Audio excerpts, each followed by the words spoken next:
how about the entire world, with 90% of advanced semiconductor manufacturing happening in Taiwan?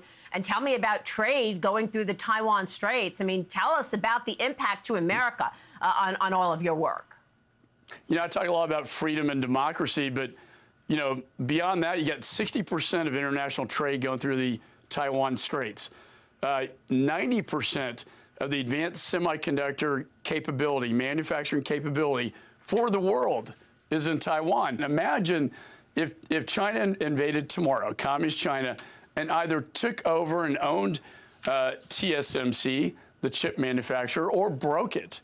Either way, we would be in a world of hurt, and China would be the most dominating economic and military force on the planet. Welcome back to Sunday Morning Futures. That was House Foreign Affairs Chairman Michael McCaul explaining to Martha how vital the Taiwan Strait is. While President Biden is resting comfortably at Camp David as his aides negotiated a debt ceiling deal, China's President Xi, well, he's on the move. The CCP sent 3 Chinese warships through the Taiwan Strait to pressure the self-ruled island on its claims that it claims it's its own. And African leaders are lining up in Beijing, striking deals for rare earth minerals. This past week, the president of the Democratic Republic of the Congo was in China, striking a deal for exclusivity for copper, uranium, and cobalt. In the past several weeks, Xi has met with leaders from Sierra Leone, Eritrea, Ethiopia, and Gabon. Meanwhile, in the United States, the Biden administration is working on the next drag queen digital ambassador and telling us they are going to outlaw natural gas stoves. But the very components America needs to achieve Biden's green utopia are being monopolized by China, making us even more dependent on Beijing. Here to break it all down for us is the former National Security Advisor for President Trump, Ambassador Robert O'Brien. Ambassador, thanks so much for joining us. You know, the concern that I have is you have a very sleepy Joe Biden. You don't have somebody who's sprite on the move, striking deals and paying attention all over the world. Meanwhile, Xi is on the march, striking deals, pulling up all of these rare earth minerals that we need. It makes us more dependent on China, doesn't it? Well, it does. And, you know, one of the things about these rare earth minerals is they're not that rare. I mean, they're all over the place. We've got them in Canada. We have them in Denmark and Greenland. And America has many of the rare earths that we need. And yet we won't mine them here. We won't process them here. And so we're dependent on the Chinese for the precursor minerals for everything from computer chips to lithium batteries. And the Chinese are being relentless. They're locking up supply all over. And we're doing nothing about it. I mean, take, for example, Australia. One of our closest allies, 2 or 3 top allies in the world.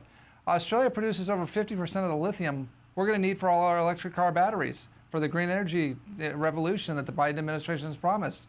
And yet Australia has locked up huge, through long-term contracts, like 80% of the Australian lithium market. They're relentless, they're on the move, and we're not doing what we need to secure our future. Well, China is also on the move in the South China Sea. What's going on in the Spratly Islands? You got the Taiwan situation. Give us the latest from your perspective. Well, what we're seeing, and this has been going on for several years, China has declared the entire South China Sea, which, you know, about 80% of world trade travels through. It's a massive swath of the Pacific Ocean. And Chairman McCaul was right. He was talking about the Taiwan Straits, which is close to the South China Sea. But all this world trade goes through this area. And China declared, based on, quote, historical rights, that they control the South China Sea, that it's like an internal lake, like a Lake Tahoe of China. And they've taken steps, they've built islands. And President Obama said it's a red line, don't build the islands. And the Chinese said, no, it's just for search and rescue and it's for maritime safety. And instead, they've militarized these islands and they're in the process of taking over the entire South China Sea. This is a place where there's critical oil and gas or major fishing stocks. And they're treating the Philippines and Indonesia and Malaysia and Vietnam like they're Chinese colonies and pushing them out of their exclusive economic zones.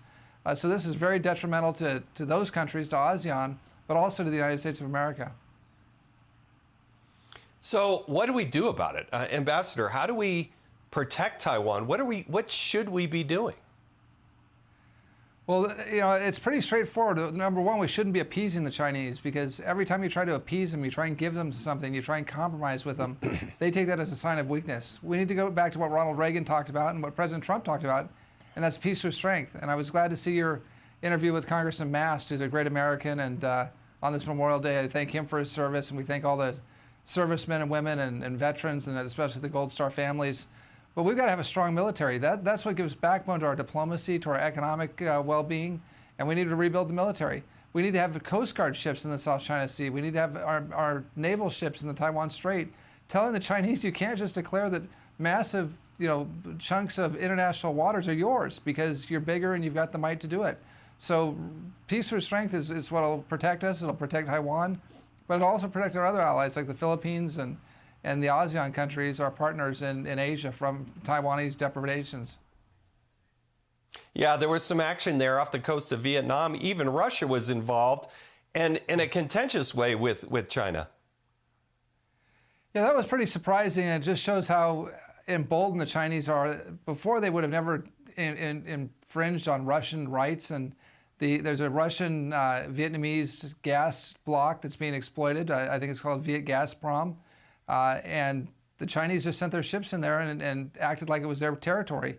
They would have never done that to the Russians before, but I think they feel like with the Ukraine war and Russia's dependence on China, they've got the upper hand. And so they can even push the Russians around. So we've got a very emboldened, a very vigorous and a very aggressive China these days. And the only country left to stand up to them is the United States of America and our partners. So we've got to rebuild our military. We've got to be strong diplomatically, economically, and militarily to make sure that China doesn't take away our way of life, to destroy our liberty and that of our partners and allies.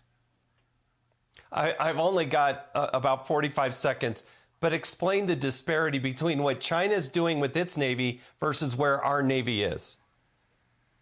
Well, China's launched since 2016 more ships than the entire Japanese Navy, which is one of the most capable navies in the world. They now have the largest Navy in the world, and they intend to have a worldwide global Navy. It's not just a coastal green Navy anymore to defend China. They want to have a blue water Navy that challenges America in Africa and South America and in Europe, and all of these places where they're building ports with their Belts and Roads initiative, and where they're trying to lock up these mineral rights that you talked about in your opening segment, which are so important to chips and legacy chips and all of our economic development. The Chinese are just being relentless in building the Navy and building ports around the world and in striking alliances with countries that control some of these minerals.